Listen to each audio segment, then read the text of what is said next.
Today's devotional is entitled, My Plans Fail, but His Doesn't. We are a people that, for the most part, like to plan out our days and our months. At the beginning of each year brings in these new hopes as we plan what we want to try to accomplish in the year. From vacations to be taken, to even honeydews to do around the house, additions added onto homes, personal goals that we want to do, the list goes on and on and on. And we plan things out. We try to plan things out so that we're able to be successful. And at the end of the year and at the end of the day, we can look back and see what we've done and feel this sense of pride and joy. That the things that we've done, that we planned for, we got accomplished. So we're able to check those off the checklist, so to speak. And we can look at this long list of things that we did and said, it was difficult at times. It was hard, but it was worthwhile. But see, when we align our thoughts, our plans, and our goals with the Father, the things that we want to do suddenly do kind of change a little bit. That the list becomes something different because we know that we are part of something bigger, something even better. And see, in Jeremiah chapter 29, verse 11, it says, For I know the plans I have for you, declares the Lord, plans for welfare and not for evil, to give you a future and a hope. See, God knows what our future holds. And He knows the plans for what we will do. And when we recognize that we're made for something more, those plans are able to be executed. You see, to go against the will of God, though, will never, ever win. That God is bigger, stronger, and better than us, even on our best of days. That the stubbornness that we have in carrying this life is no match to the grace and mercy of God. You see, even Jesus couldn't resist the plans of the Father.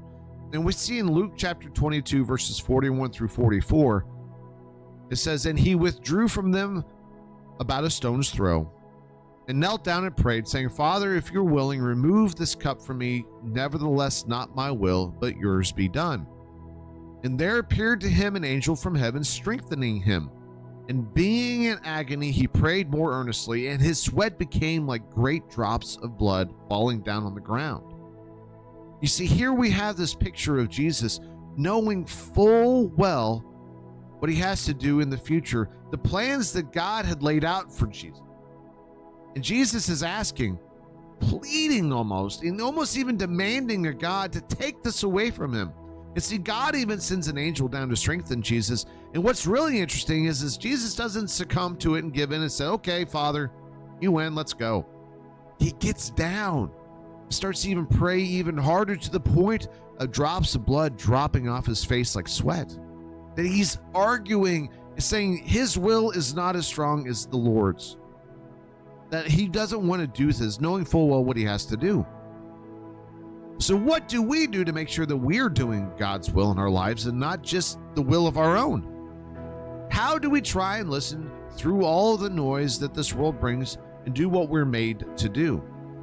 Well, we have to start to have a relationship with the Creator. And this is a personal decision that we all have to make. To know God means to do His will. In Mark chapter 3, verse 35, Jesus says, For whoever does the will of God, he is my brother and my sister and mother. The will of God transforms us from who we were to who God has made us to be. And in Romans 12, verse 2, it says, Do not be conformed to this world, but be transformed by the renewal of your mind, that the testing you may discern what is the will of God, that by testing you may discern what is the will of God, what is good and acceptable and perfect. Even Paul tells us that the will of God, of what the will of God is in our lives, and we see in Ephesians chapter 1, verses 4 through 10. It says, Even He has chose us in Him before the foundations of the world, that we should be holy and blameless before Him.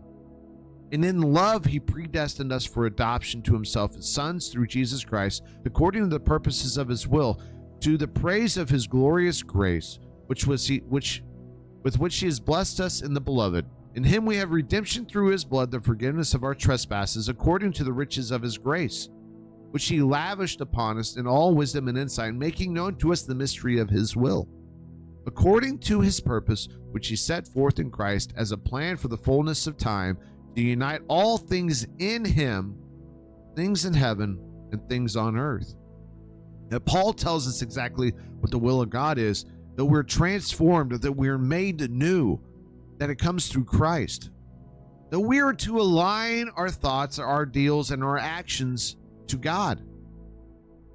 Then when we go against God's will, we're going to never succeed. And even Jesus knew this, and I'm really, really glad that Jesus didn't, as Jesus' death means that I have a future with God in heaven. You see, in John chapter 7, verse 16 to 17, Jesus says, my teaching is not mine, but he who sent me. If anyone's will is to do God's will, he will know whether the teaching is from God or whether I'm speaking on my own authority. See, Jesus, even though he had full authority over everything, knew that he wasn't doing his will, but the Father's. That when we align our plans with God, we will succeed. But when we make our plans that do not align with God, we're going to fail. That is our devotional for today. My plans fail, but his doesn't.